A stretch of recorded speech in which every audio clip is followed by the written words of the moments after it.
দেখুন বন্ধুরা, আজকে আমি কিছু গুরুত্বপূর্ণ কথা বলবো, মানে 5টি গুরুত্বপূর্ণ কথা বলবো যারা নতুন সাইবার ক্যাফ চালু করেছেন বা বেগিনার যারা রয়েছেন।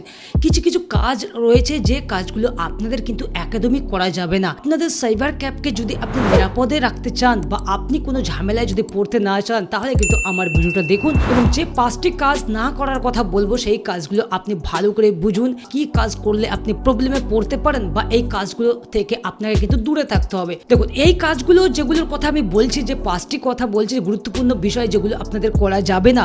নতুন যারা বেগিনার রয়েছে সাইবার ক্যাফের জন্য, বা গ্রাম অঞ্চলে যারা সাইবার ক্যাফ খুলেছে বা নতুন যারা সাইবার ক্যাফ খুলেছেন, তারা কিন্তু অবশ্যই এই 5টি গুরুত্বপূর্ণ বিষয় আপনাদের জানা উচিত এবং এই 5টি কাজ থেকে আপনি কিন্তু দূরে থাকবেন। প্রথম, আপনি ধরুন আপনি কোনো কিছু ফর্ম ফিল আপ করছেন। ধরুন আপনি গ্রাম অঞ্চলে আপনি একটা ফর্ম ফিল আপ করছেন, চাই চাকরির হোক, চাই কোনো যোজনার হোক, বিভিন্ন ক্ষেত্রের কিন্তু ফর্ম ফিল আপ যখন আপনি অনলাইনে করবেন, সেই ব্যক্তি যখন আপনার কাছে আসবে বা মহিলা ফর্ম ফিল আপের জন্য আসবে, আপনাকে সমস্ত ডকুমেন্টস হয়তো দিয়ে দিতে পারে।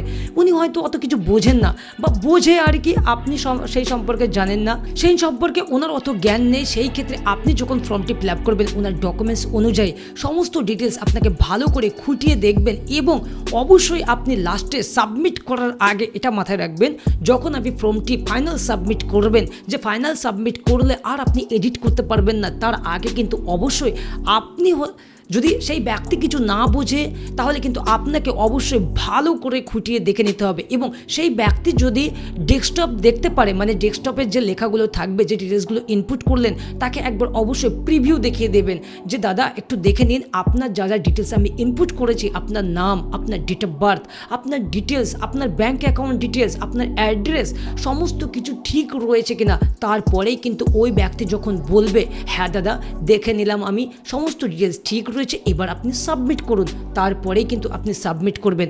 যদি আপনি আপনার ইচ্ছা অনুযায়ী সাবমিট করেন, মাথায় রাখবেন, যদি ওই ফর্মটি আপনার ইচ্ছা অনুযায়ী সাবমিট করেন, পরে যদি কোনো রকম ওই ফর্মে প্রবলেম হয়, তাহলে কিন্তু সেই কাস্টমার আপনাকে কিন্তু এসে কথা শোনাবে এবং সেই ফর্মটি কিন্তু পরবর্তী রিজেক্ট হয়ে যেতে পারে। তার জন্য আপনি যখন ফর্মটি ফিল আপ করবেন, আপনিও ভালোভাবে দেখে শুনে আপনি ফিল করবেন এবং যে ব্যক্তির বা যে মহিলার আপনি ফর্মটি ফিল আপ করছেন, ওনাকে লাস্ট ফাইনাল সাবমিট করার আগে প্রিভিউ একবার দেখে নেবেন সমস্ত ডিটেলস ঠিক রয়েছে কিনা, তারপরে আপনি কিন্তু ফাইনাল সাবমিট করবেন। ওকে, এবার আপনি দ্বিতীয় নম্বর প্রশ্নে চলুন। দ্বিতীয় নম্বর কাজটি করা যাবে না। কোন কাজটি?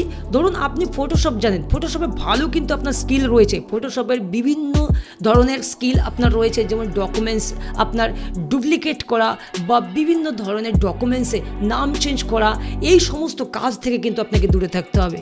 কেউ যদি এসে আপনাকে বলে দাদা এই সার্টিফিকেটটা যে নামটি রয়েছে, এই নামটা হাটিয়ে আমার নামটি বসাতে হবে, বা কোনো ডকুমেন্টসের যদি আপনার কাছে নিয়ে এসে বলে, বা আধার কার্ড বলুন, গভর্নমেন্টের কোনো ডকুমেন্টস নিয়ে এসে যদি আপনাকে বলে দাদা এই ডকুমেন্টসটাতে আমার ডেট অফ বার্থটা একটু সংশোধন করে দিন, বা এই নামটা চেঞ্জ করে দিন, বা আধার কার্ড হোক, ভোটার কার্ড হোক, ড্রাইভিং লাইসেন্স হোক, ম্যাট্রিকুলেশন সার্টিফিকেট হোক, মানে ইনস্টিটিউট সার্টিফিকেট বলুন, এডুকেশন সার্টিফিকেট বলুন, আপনার কম্পিউটার সার্টিফিকেট বলুন, কোনো রকম সার্টিফিকেট বা কোনো রকম গভর্নমেন্ট ডকুমেন্টস আপনি কিন্তু ডুপ্লিসিটি করতে যাবেন না। যদিও সেই কাস্টমার আপনাকে 500 টাকা দিক, 1000 টাকা দিক, 1500 টাকা দিক, 2000 টাকা দিক, তবু কিন্তু টাকার লোভে এই কাজ একদমই করবেন না। বুঝতে পারলেন? আপনি কোনো ডকুমেন্টসে ডুপ্লিসিটি বা ডুপ্লিকেট কাজ করবেন না। এখন ফটোশপের মাধ্যমে কিন্তু কী না করা যায়, সমস্ত কিছু করা যায়, তাই না? তো আপনার যদি ফটোশপের স্কিল থাকে, আপনি সমস্ত কাজ করতে পারেন, ডুপ্লিসিটি বা নাম পরিবর্তন করতে পারবেন, কিন্তু আপনি কখনো এই কাজ করবেন না। আমি আপনাদের বেগিনার আছেন, আমি আপনাদেরকে বলছি আপনি এই কাজ থেকে দূরে থাকবেন। হয়তো এই কাজটি করলে আপনি 100, 200, 500 টাকা কিন্তু ইনকাম করতে পারতেন, কিন্তু পরবর্তীতে আপনি কিন্তু একটি বিপদে পড়তে পারেন, পরবর্তীতে আপনি একটি বড় ঝামেলায় পড়তে পারেন। সেই ক্ষেত্রে আপনার যে সাইবার ক্যাফ রয়েছে সেটা কিন্তু সিল হয়ে যেতে পারে। ওকে, আপনার ট্রেড লাইসেন্স বাতিল হয়ে যেতে পারে। সেই ক্ষেত্রে আপনি এই সব সমস্যার মধ্যে একদমই যাবেন না। আপনি ডাইরেক্টলি কাস্টমারকে বলে দেবেন দাদা এই কাজ আমি করতে পারবো না, আপনার এই ডকুমেন্টস আমার কাছে এইরকমভাবে আমি করতে পারবো না বা সংশোধন করতে পারেন, এই কাজ আমি জানি না, ব্যাস এইরকম ভালোভাবে তাকে বুঝিয়ে এড়িয়ে যাবেন। ওকে, সেকেন্ড গেল। এবার থার্ড নম্বর কি কাজ করতে পারবেন না?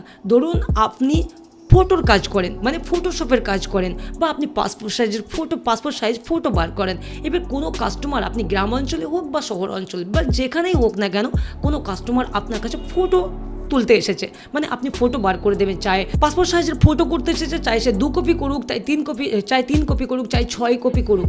তো যে কোনো ফটো যখন আপনি কাস্টমারের ওঠাবেন, আপনি সেই ফটোটাকে বার করে দিলেন, এডিট করে বার করে দিলেন 6 কপি 5 কপি। এইবার সেই ফটোটাকে আপনি আপনার কম্পিউটারে সেভ করে, চাই সে মহিলার ফটো, চাই মেয়েদের ফটো, চাই পুরুষের ফটো, চাই ছেলেদের ফটো, কারোর ফটো আপনি আপনার ডেস্কটপে সেভ করার আগে অবশ্যই সেই কাস্টমারকে একবার জানাবেন, দাদা আপনার ফটোটাকে আমি কম্পিউটারে সেভ করে রাখবো, পরবর্তীতে যদি আপনার কাজে লাগে বা আবার যদি আপনি পরবর্তীতে এই ফটোটি চান তাহলে কিন্তু আপনাকে দিতে পারবো, তবেই আপনি সেভ করবেন। অন্যথা আপনি যদি নিজে ইচ্ছায় সেভ করে রাখেন, ওনাকে জিজ্ঞেস করলেন না, আপনি ফটোটাকে ডেস্কটপে সেভ করলেন, সেই ফটোটাকে পরবর্তীতে আপনি অন্য কোনো জায়গায় ব্যবহার করছেন, এটা কিন্তু খুব খারাপ কাজ। ওকে, বা আপনি সেই ফটো দিয়ে কোনো রকম বাজে কাজ করতে পারবেন না, কোনো আদার্স ডকুমেন্টস আপনি সাবমিট করতে পারবেন না, বা আপনি সেই ফটোটাকে কাউকে শেয়ার করতে পারবেন না, এটা কিন্তু সাইবার ফ্রড হয়ে যাবে। তো বন্ধুরা এই সমস্ত কাজ থেকে আপনারা কিন্তু দূরে থাকবেন। ওকে, এবং 4th নম্বর হচ্ছে আপনি যদি AEPS করেন, মানে মানি উইথড্র, মানে মানি ট্রান্সফার বা মানি উইথড্র যদি করেন, কারোর অ্যাকাউন্ট আপনি স্ট্যাটাস চেক করছেন, মানে উইথড্র করছেন, এবং কাস্টমার যদি না জানে যে এখন কিন্তু আপনি AEPS এর মাধ্যমে যদি চেক করেন তাহলে কিন্তু আপনার অ্যাকাউন্ট থেকে 7 টাকা করে একটা ট্রানজ্যাকশন কেটে নেয়, মানে অ্যাকাউন্ট ব্যালেন্স চেক করলে সেই ক্ষেত্রেও আপনি কাস্টমারকে জানিয়ে দেবেন।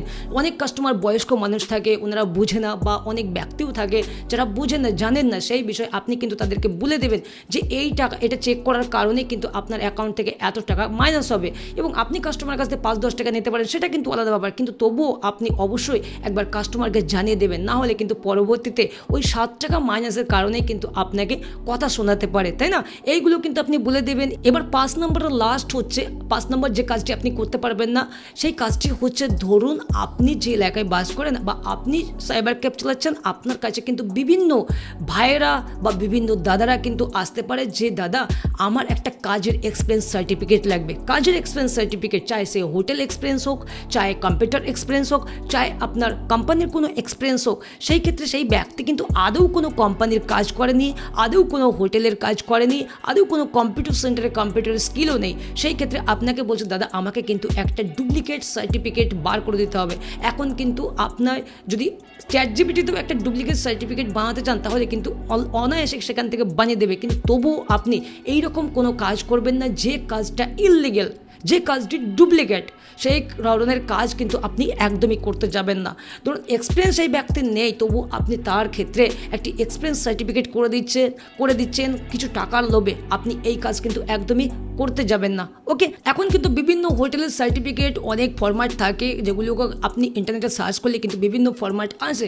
সেই ক্ষেত্রে সেই ফরম্যাট যদি আপনি ডাউনলোড করে বিভিন্ন ব্যক্তিকে যদি আপনি সার্টিফিকেটের এক্সপিরিয়েন্স সার্টিফিকেট আপনি ক্রিয়েট করে দেন বা বানিয়ে দেন, সেই ক্ষেত্রে সেই ব্যক্তি হয়তো কাজ চলে যাবে, আপনার কিছু টাকার জন্য আপনি বানিয়ে দিলেন, পরবর্তীতে কিন্তু আপনি একটি মহা বিপদে পড়তে পারেন। তো এই সব বিপদ থেকে আপনারা কিন্তু দূরে থাকুন। যেসব বেগিনার সাইবার ক্যাফের ভাইয়েরা রয়েছেন বা দাদারা রয়েছেন, যারা বেগিনার রয়েছেন, নতুন সাইবার ক্যাফ চালাচ্ছেন, তারা কিন্তু এই সমস্ত কাজ থেকে আপনাদের দূরে থাকতে হবে। কি কাজ? প্রথমে বললাম আপনি কোনো ফর্ম ফিল আপ করার আগে অবশ্যই সেই কাস্টমারকে প্রিভিউ দেখাবেন সাবমিট করার, ফাইনাল সাবমিট করার আগে। দ্বিতীয় হচ্ছে আপনি যদি পাসপোর্ট সাইজের ফটো তৈরি করেন, সেই ব্যক্তির বা সেই মহিলার ফটো আপনি ডেস্কটপে সেভ করবেন, তার আগে তাকে জিজ্ঞেস করে রাখবেন।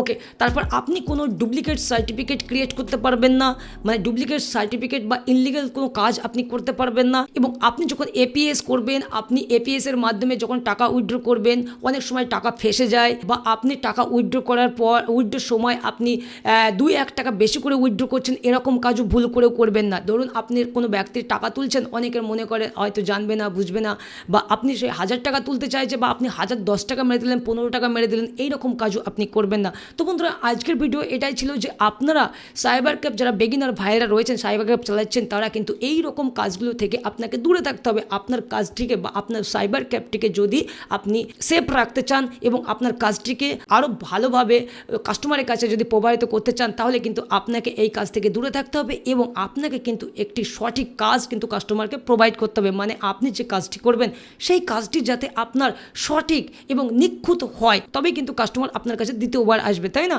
তো আপনি যখনই যে কাজটি করবেন একদম নিখুঁত পরিষ্কার করবেন। যদি ফর্ম ফিল আপ করেন, ফর্ম ফিল আপও আপনি মানে খুবই সুন্দরভাবে মানে দেখে শুনে একদম ফাইনাল সাবমিটের পর্যন্ত দেখে শুনে আপনি কিন্তু ফর্ম ফিল আপটা নিখুঁতভাবে করবেন, এবং যে কোনো কাজ আপনি পরিষ্কার পরিচ্ছন্ন রাখবেন এবং আপনি ইললিগ্যাল কাজ থেকে দূরে থাকবেন। তো বন্ধুরা আজকের ভিডিও এটাই ছিল।